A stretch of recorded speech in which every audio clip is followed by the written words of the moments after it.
Bom dia a todos, sejam sempre muito bem-vindos nessa casa que é de todos nós, no Rita de Cássia. É sempre um prazer muito grande, uma oportunidade muito honrosa falar para os frequentadores do nosso Rita, que hoje acontece nos lugares mais especiais em que poderia estar, que é a nossa casa e, sobretudo, a nossa casa. Aquela que a gente constrói de dentro para fora todos os dias, com uma ajuda muito grande da doutrina espírita, nos auxiliando, nos guiando nessa caminhada de reforma íntima que sempre é longa e vale a pena. Então, aqui com a bênção dos nossos guias maiores, dos nossos amigos espirituais, a equipe espiritual do Rita de Cássia, que possa estar em todos os nossos lares, em todas as nossas jornadas diárias, que nós possamos agora focar naquilo que realmente importa, do assunto que nos traz hoje aqui, e que é absolutamente uma bússola, né, nesse nosso caminho de reforma íntima. O nosso assunto de hoje é o bem e o mal. Ele está nas perguntas 629 a 646 do Livro dos Espíritos, e eu refleti muito sobre esse assunto. É sempre, né, um privilégio a gente poder ter uma oportunidade de falar sobre um assunto que a gente ama, principalmente porque por mais que a gente estude, que a gente acompanhe estudos daqueles que sabem mais do que nós, sempre tem muitos, quando a gente se organiza para falar, é quando a gente realmente se dá conta do quanto a gente já caminhou e do quanto ainda falta caminhar. Então a gente sempre ganha, né, consciência desse nosso processo de aprendizado, e o assunto bem ou mal vai ter tudo a ver com isso que eu estou falando agora. É quase que um resumo do que nós vamos falar. Eu preparei um passo a passo, né, dessas perguntas que Allan Kardec fez para os espíritos quando organizou o Livro dos Espíritos, o primeiro de todos. Então é realmente a nossa base. Mas depois, ao longo dessa caminhada, nós vamos dando alguns exemplos interessantes do nosso dia a dia, que é sempre muito prático, a nossa busca, né, no Rita de Cássia, o nosso estilo é olhar para a vida que a gente realmente bota em prática todos os dias, com as nossas ações diárias, e entender como é que a doutrina nos orienta a fazer isso cada vez melhor.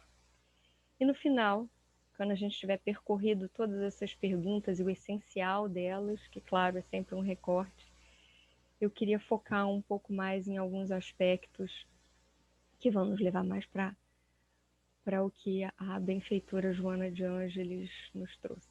Então, fiquem um pouquinho curiosos até lá e vamos nesse caminho que é todo muito interessante, a meu ver. Ou então, o Allan Kardec começa nesse assunto querendo diferenciar, obviamente, o bem do mal, né? Esse assunto está no capítulo do Livro dos Espíritos sobre a lei divina ou natural, ou seja, somente pelo entorno a gente já entende o quanto esse bem e esse mal são conceitos que são pertinentes à vida como ela é. Não é algo criado, não é algo idealizado. É olhar para a natureza perfeita como Deus que a fez e entender o que a gente pode aprender com cada um dos estímulos que a gente sofre desse ambiente, né? Que a gente sofre no sentido de receber, né? Então, o Allan Kardec começa perguntando assim: qual é a distinção... não, desculpa. Qual é a definição? A distinção vem na próxima pergunta. Qual é a definição que se pode dar à moral? Então, o que a moral tem a ver com bem ou mal? A moral, basicamente, é a grande fronteira entre aquilo que a gente vai chamar de bem e aquilo que a gente vai chamar de mal. Depois, um pouco mais adiante, ele diz, os espíritos dizem que a inteligência que nós recebemos como seres humanos conscientes de si mesmos é o que vai nos ajudar a distinguir o bem do mal. Então aí a gente já tem uma conexão muito clara entre a moral que nós desenvolvemos e a inteligência de que nós somos dotados, de que nós desenvolvemos ao longo da nossa evolução, como esse guia de onde, o que está de um lado, o que está do outro lado dessa, entre aspas, fronteira. Então ele vai dizer que o bem é tudo aquilo que está de acordo com a lei de Deus. E o mal é o contrário disso. Daí a gente já pode imaginar que se algo é o contrário de outra coisa, esse algo que é o contrário não tem uma vida própria. Né? É exatamente como nas leis da física. O frio, por exemplo, ele é um conceito. Ele não existe. O frio é uma ausência de calor. O escuro não existe. É uma ausência de luz. Então, da mesma forma, os espíritos nos ajudam a entender o que seria esse mal. É a ausência da prática da lei de Deus. E prática é uma palavra muito importante em tudo que a doutrina nos ensina. Né? Então, quando algo não tem uma vida própria, isso já nos ajuda a entender, e quando a gente vai buscar várias origens de conhecimento, várias fontes de conhecimento nesse assunto, tem muita gente que começa dizendo, bom, mas se Deus é onisciente, onipresente, onipotente, se Deus está em todos os lugares, conhece todas as coisas e pode tudo, como pode haver algo em que ele não está? Que lugar é esse em que Deus está aqui e não está aqui? Né? A lei de Deus está aqui e não está aqui. Como pode isso? É ilógico por si próprio. Né? E ao longo dessa nossa caminhada, a gente vai construir essa lógica desse, entre aspas, lugar que não existe. Então, a gente já começa aí com uma reflexão de que esse mal talvez não seja tão mal assim. Esse mal talvez tenha também, olha, necessariamente tem um propósito que Deus permitiu. E se Deus permitiu, e Deus é perfeito, e Deus está em todos os lugares e sabe todas as coisas, o que a gente pode tirar de bom disso que a gente agora está chamando de mal? Bom, e aí o Allan Kardec pergunta, bom, e como é que eu, né, imperfeito como sou, nós todos que estamos aqui encarnados na Terra nesse momento, todos somos, né, de alguma forma, aquém da perfeição, né, e sabemos o quanto falta caminhar para ela, um dia a gente vai chegar perto, mas falta muito, estamos num mundo, né, de uma evolução aí intermediária. Como é que eu posso me guiar, né? Na dúvida, como é que eu defino o que está de um lado da fronteira do que está do outro? E aí a resposta vem através de uma passagem de Jesus que muitos conhecem, que fala que faça ao próximo o que gostaria que vos fizesse. Né? Na dúvida, a gente vai sempre para o essencial, e o essencial é fazer aos outros o que a gente gostaria que nos fizesse.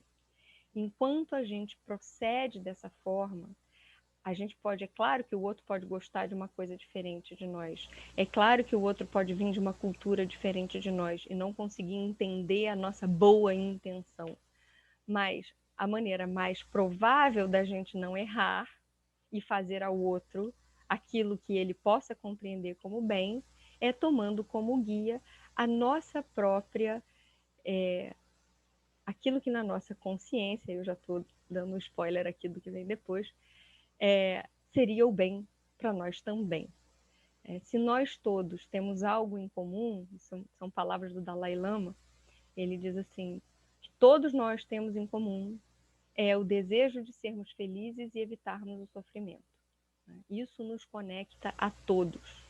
O como é que vai ser muito diferente seja de um nível evolutivo para outro, seja de uma cultura para outra, seja de um tempo para outro, enfim. Mas nós sempre temos algo que nos conecta. A nossa humanidade essencial, que está lá na base do iceberg, que carrega toda a nossa estrutura, ela sempre é conectada em irmandade com todos aqueles com quem nós compartilhamos o caminho. Então, esse é um guia bastante fiel à vontade de Deus. E aí, tem uma pergunta interessante que fala dos limites, né? Como é que a gente pode saber que a gente extrapolou, né? Então, eu já tenho, primeiro, uma noção de direção, que é o faça aos outros o que gostaria que vos fizessem, e, eventualmente, eu posso seguir naquela direção e cruzar uma fronteira que eu não devia. Então, a lei natural já traz uma indicação muito clara de onde fica essa fronteira. Todas as vezes em que a gente comete um excesso, por melhor das intenções que seja, a gente, de alguma forma, sente sensorialmente no corpo que a gente passou do limite, né? É típico quando a gente, pelo pecado da gula, né? Que é um pecado que agora, nessas épocas de pandemia, né? Todos nos, digamos assim, fomos muito tentados por ela. Toda vez que a gente come em excesso, que a gente bebe em excesso, que a gente trabalha em excesso, que a gente faz qualquer coisa em excesso, por melhor que seja a coisa em si, a gente sente que o limite foi ultrapassado, né? A gente sente no corpo, a gente sente aquele peso, é o momento da gente voltar um passinho para trás e recompor o nosso equilíbrio. Então, equilíbrio também é da essência do bem, né? A busca desse equilíbrio, a medida do necessário, né? A gente tem várias passagens que nos ilustram o quanto as necessidades da matéria, né, têm limites, às vezes, muito menores do que aqueles que a gente projeta como necessidades, né?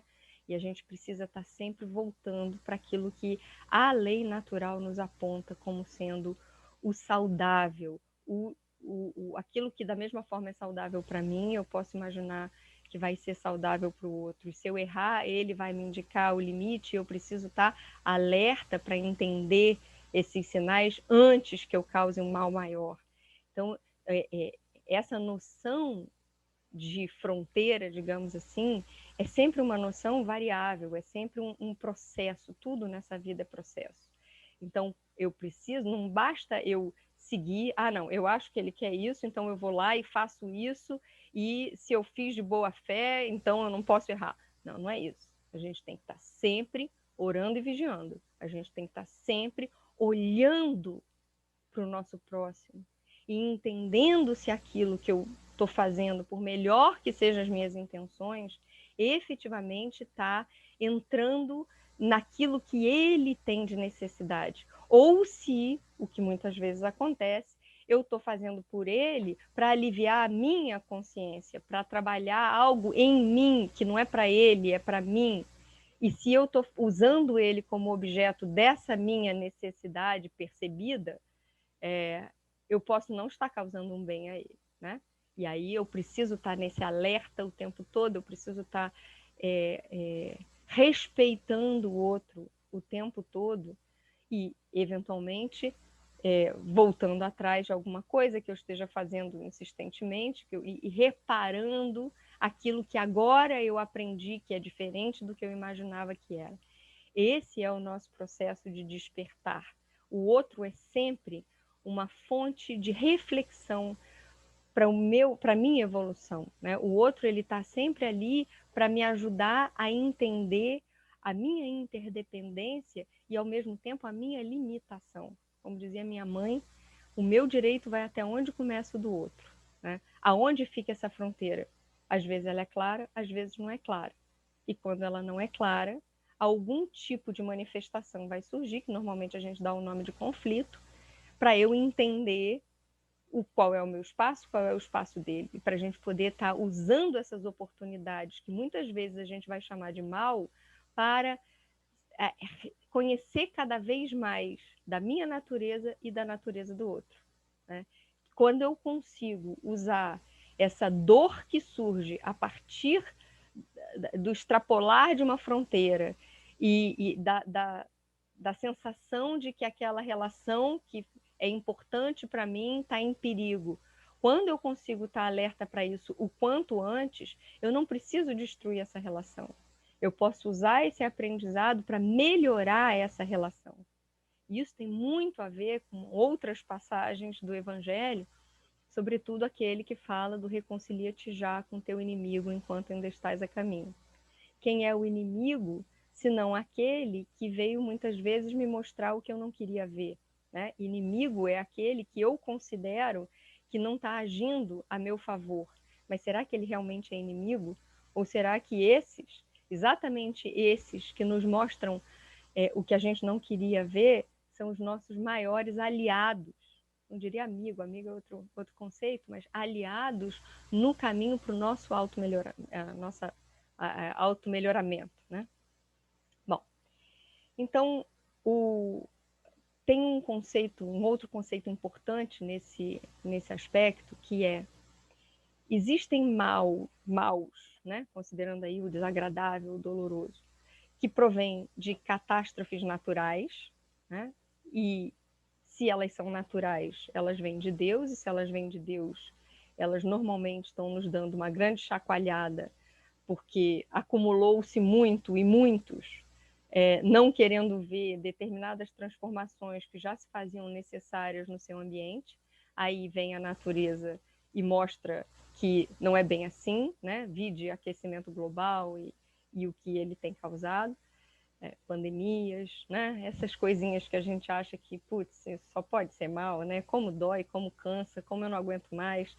Mas na realidade é quando a humanidade mais avança, né? O quanto a gente tem avançado, só o fato da gente estar aqui, eu estou falando com tanta gente mais do que eu posso imaginar, porque nós aprendemos a coexistir de uma forma online, com mais humanização do que tínhamos antes. Não que essas coisas não existissem, elas já existiam, mas a gente desenvolveu a nossa habilidade de lidar com esse ambiente virtual que nos permite falar com o planeta inteiro, graças a uma restrição que nós sofremos, que pareceu muito mal e que agora continua difícil, mas em breve a gente vai sair disso, e se Deus quiser, e Ele quer, a gente vai sair não apenas com muito mais capacidades desenvolvidas, onde a gente não sabia que existia antes, mas também dando muito mais valor àquelas coisas simples, né, da vida, como encontrar um amigo e abraçar,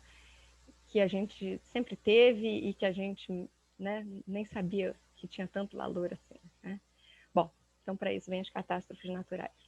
E aí o contraste disso são esses males que nós causamos a nós mesmos por excessos, por ignorância, por uma série de outras circunstâncias que nós criamos na nossa própria vida, graças ao nosso livre-arbítrio e às nossas escolhas não muito brilhantes, que, né, naquele momento causam uma dor que a gente chama de mal, mas que a gente sabe que são o germe das nossas boas decisões mais adiante, né? Ninguém evolui porque está tudo confortável, né? A dor, e isso está no livro A Gênesis, a dor ela é absolutamente necessária para nos impingir a melhorar, nos impingir a crescer. E é por isso que o Evangelho traz um capítulo que eu adoro, que é o Bem-aventurados os aflitos. A aflição ela pode ser um ótimo exemplo do que a gente chama de mal. O que é a aflição, senão a sensação de que aquilo que era a nossa zona de conforto, e conforto não necessariamente é confortável, mas sim é conhecido, onde a gente já aprendeu a sobreviver, aquilo já não é mais suficiente para o que a nossa alma pede. A nossa alma já pode lidar com aquilo e já pode ir um pouco mais adiante. Quando a gente entra nessa fase de expansão da alma, quando a nossa alma fica tão apertadinha ali, porque ela já pode mais, e esse é o nosso real caminho para Deus, aquela sensação de enclausuramento na zona de conforto é o que muitas vezes a gente chama de aflição, né? Essa angústia de eu preciso sair do conhecido, eu preciso adentrar o desconhecido e eu tenho medo, porque o desconhecido normalmente causa medo, eu não estou falando de mim, né? Estou falando em geral. E eu vou dar mais um passo. Esse passo rumo ao desconhecido é um passo de extrema coragem, mas também de extrema dor, né? Essa dor é o que me impulsiona para frente. Se tivesse confortável, eu estava ali, quentinho, morninho, e não crescia nada, né? E aí, muitas vezes, a gente tem a eternidade, a gente pode patinar nas oportunidades de cada vida e sair dela igual que entrou, né? E aí, para que serviu essa existência? A gente entra nesse mundo necessariamente para sair dele melhor do que entrou, deixar ele melhor do que encontrou. Se eu não passo por esses estágios de sair da zona de conforto e ir para uma zona maior, ainda desconhecida, em algum momento essa vai ser a minha zona de conforto e eu vou para uma maior ainda, como é que eu vou chegar a Deus? Né? Esse é o caminho. Então, esse caminho que nesse nível de evolução a gente precisa para essa caminhada que depende da matéria, sempre vai passar por etapas, exatamente essas fronteiras, né, de tamanho da nossa compreensão, de alcance da nossa consciência, que muitas vezes a gente vai chamar de dor, de mal e outros nomes. Né? Bom, então, Allan Kardec pergunta para os espíritos se Deus não podia ter sido mais bonzinho e ter, né, já que ele é onisciente, onipresente, onipotente, se ele não poderia ter criado um mundo já, digamos assim, sem precisar do mal. Né? E a resposta é basicamente que a dualidade, né, o mal e o bem são nomes que a gente pode dar para a dualidade, né, um dos aspectos da dualidade. A dualidade é inerente à experiência na matéria. Se não fosse por ela, se a gente não tivesse o medo de morrer, o medo de sentir dor, de passar fome, de passar vergonha, né? Que impulso a gente teria para se melhorar, né? Estou repetindo o que eu falei antes, mas por um outro aspecto. E aí existe uma democracia, existe uma justiça maior, né? Que diz que nós nascemos todos iguais. Então a gente vai, né? Nascemos simples e ignorantes, todos nós, né? Então, o caminho que a gente vai percorrer entre esse simples e ignorante e esse ser crístico, próximo a Deus, quase perfeito, que nós nos destinamos a ser, ele é percorrido exatamente graças a esses impulsos. E a gente vai percorrê-lo tão mais rápido quanto melhores forem as nossas escolhas, aproveitando aquilo que sempre esteve no mundo, aquelas dicas, aquelas informações, às vezes óbvias, às vezes subliminares, mas que sempre estiveram disponíveis e sempre houve espíritos encarnados nos indicando o próximo passo, pelo menos um passinho a cada vez, sempre teve a possibilidade de nós tomarmos boas decisões, ainda que imperfeitas. Mas o bom ou o ruim a gente sempre precisa medir em perspectiva, em comparação. Nada é, no nosso nível evolutivo, nada é em absoluto. Tudo é em comparação com alguma outra possibilidade. E nós somos tão bons quanto nós podemos nos comparar um pouquinho mais perto de Deus do que nós éramos antes. Né? A nossa vida vale a pena na medida em que ela nos leva nesse rumo.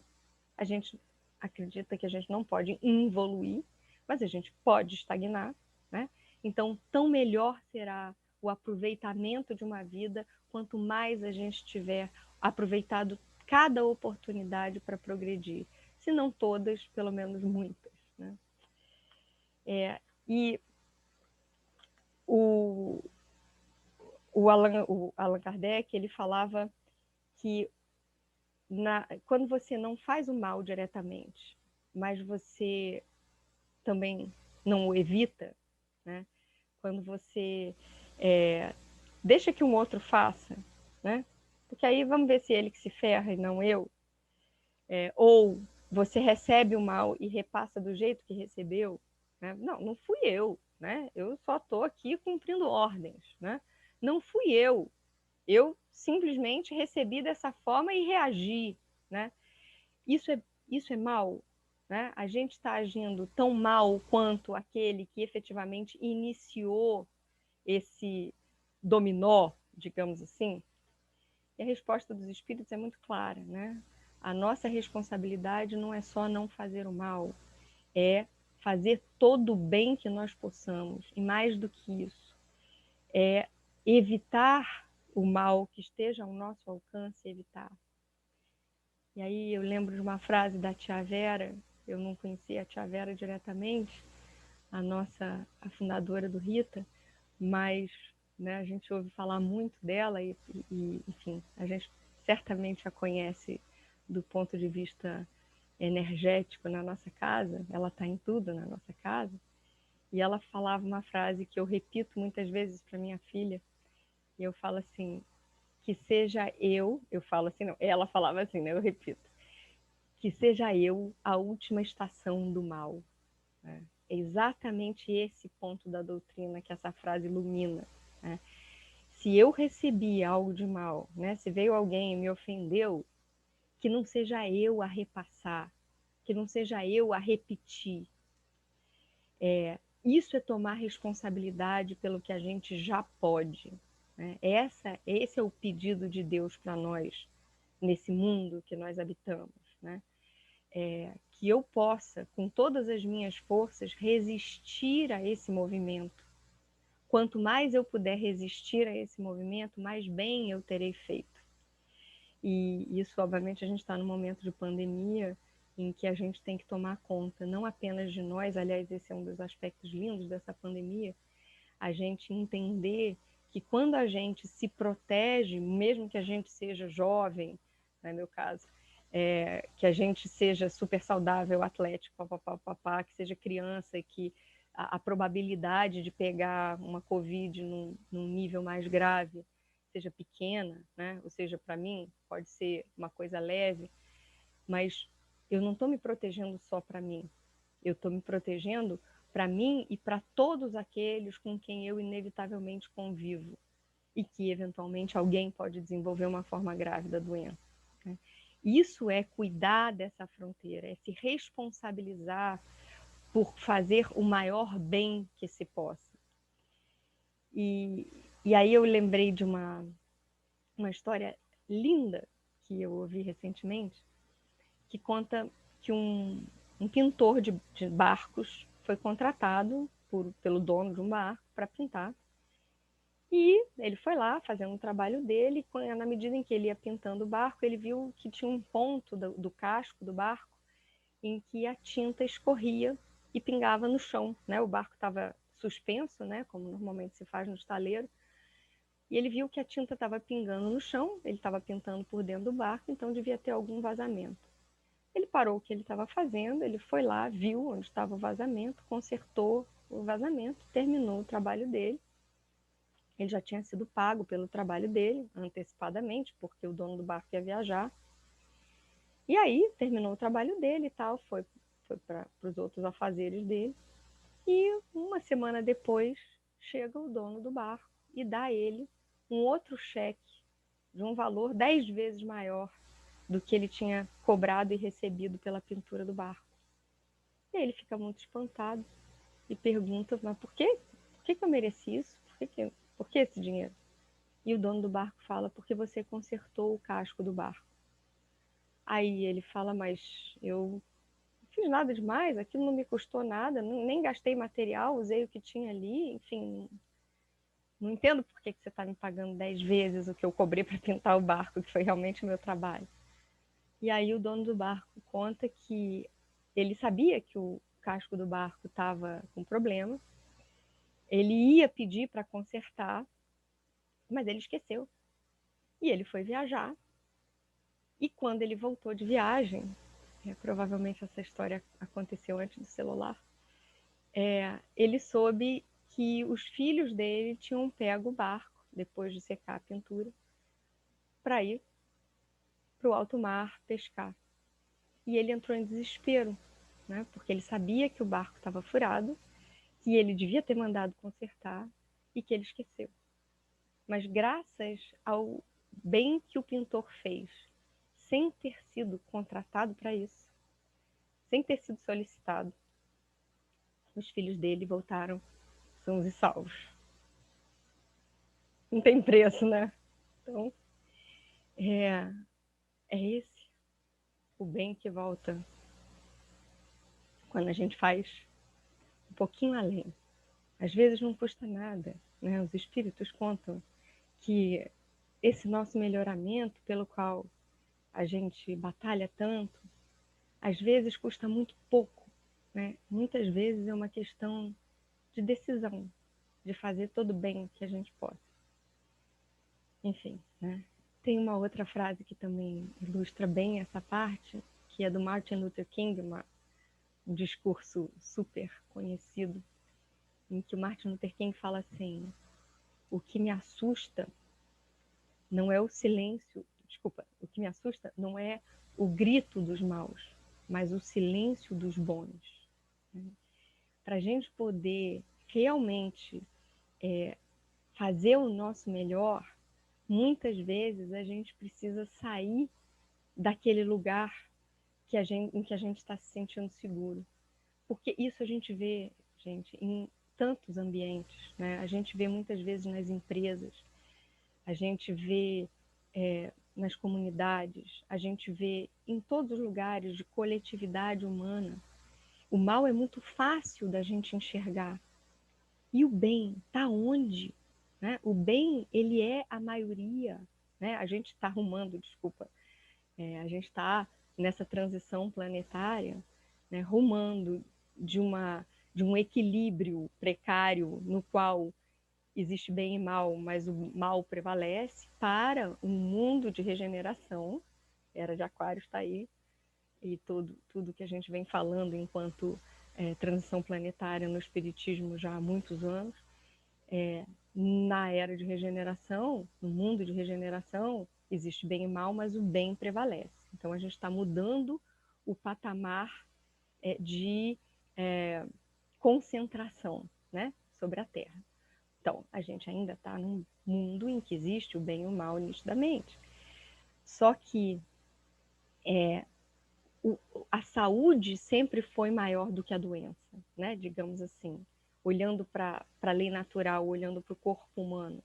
Quando a gente pensa num câncer, a célula cancerígena, que a gente pode considerar má, né? Porque tende a extinguir a vida, ela é uma mutação do padrão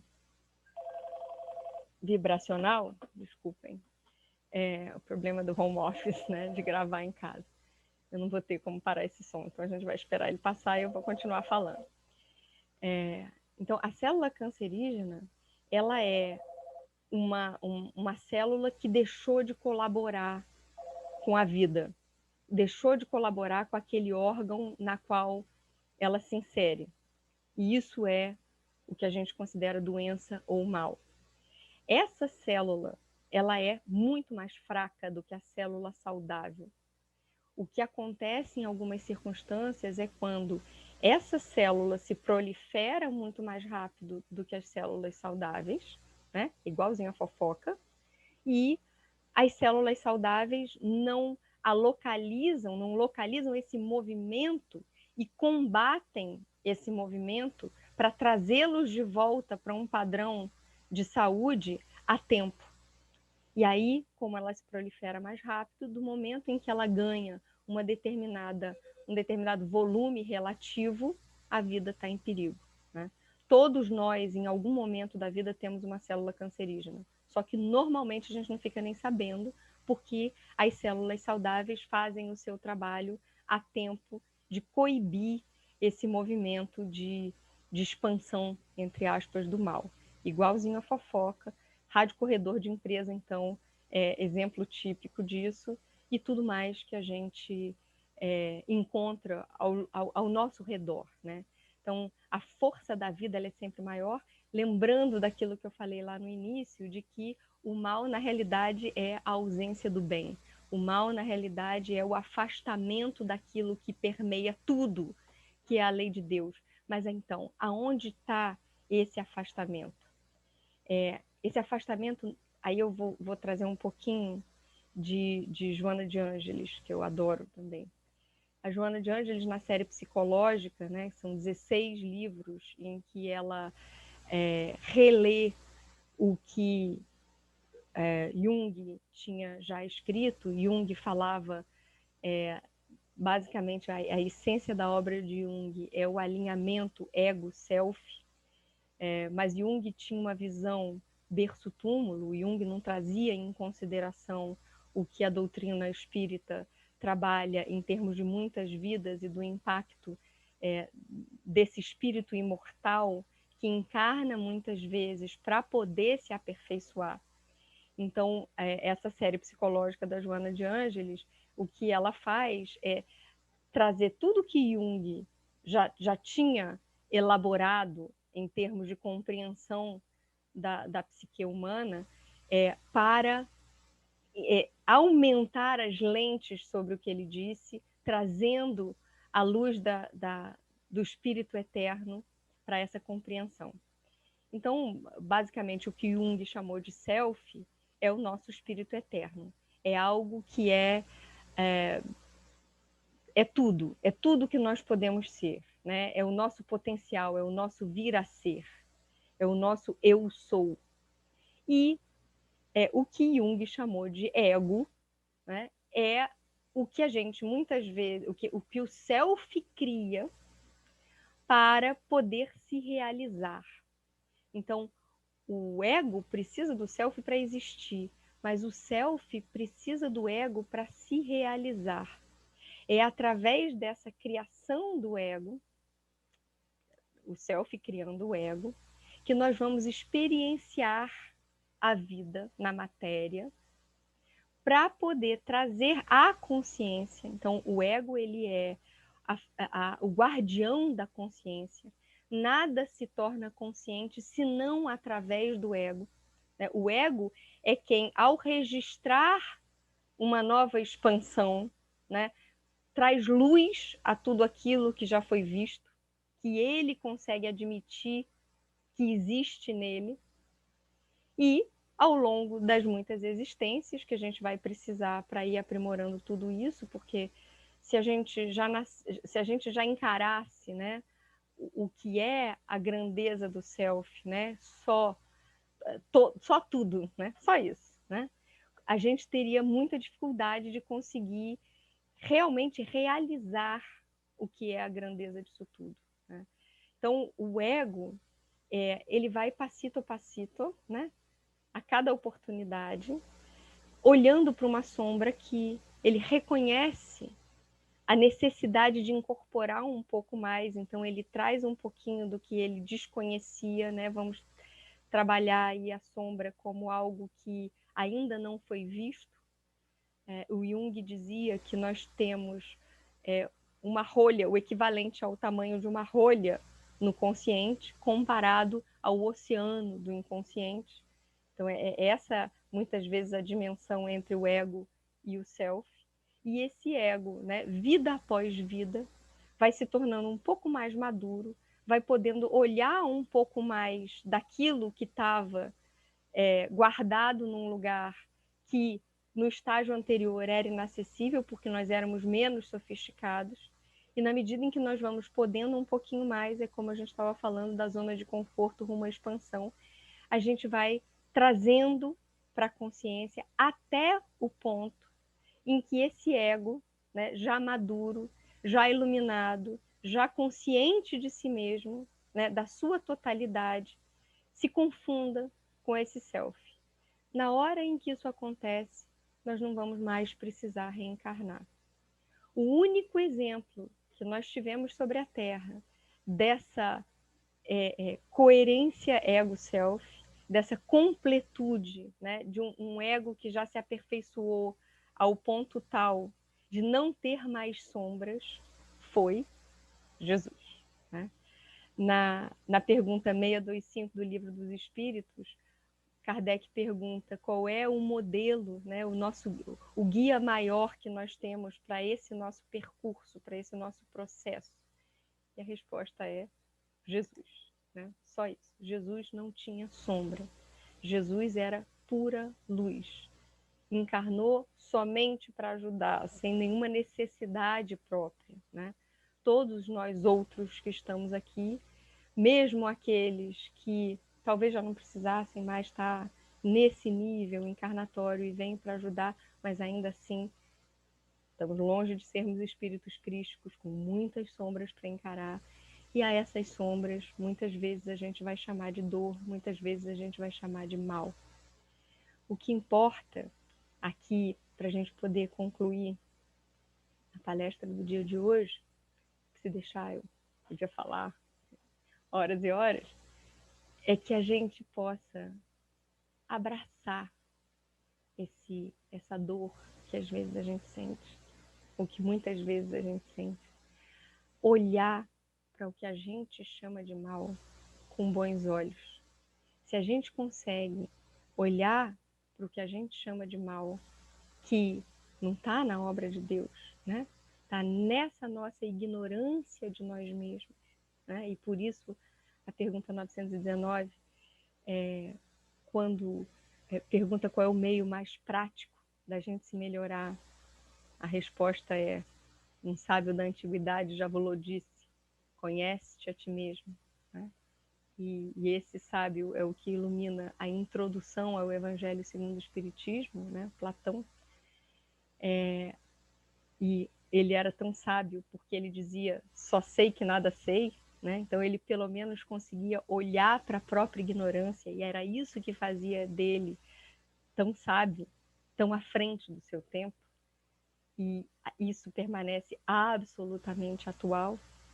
Então, que a gente possa ficar com esse dever de casa amoroso, de olhar para os nossos medos, para as nossas dores, para os nossos males, e entender que o que está na nossa vida é nosso, e é nosso para ser amado. A nossa, muitas vezes, o nosso instinto de botar, entre aspas, a culpa em alguém que está fora de nós, é perda de tempo. Né? Se acontece na nossa vida, é porque de alguma forma se correlaciona com o nosso próprio caminho de melhoramento. Né? As nossas próprias decisões anteriores, a nossa própria condição atual, que requer cada vez mais o olhar para tudo isso, o trazer à luz tudo isso, para poder amar tudo isso, e em algum momento tem só para ajudar. Então, paz e bem a todos, que nós possamos ter a tranquilidade na obra de Deus Pai, que é perfeita, e que nela não há mal, há simplesmente oportunidades de nos melhorarmos a cada dia, dentro das nossas possibilidades. E só isso, só esse esforço nos é pedido. Quando a gente faz esse esforço sincero, dia após dia, olhando para o bonito e para o feio, com o mesmo amor, a gente está cumprindo a vontade de Deus. Que assim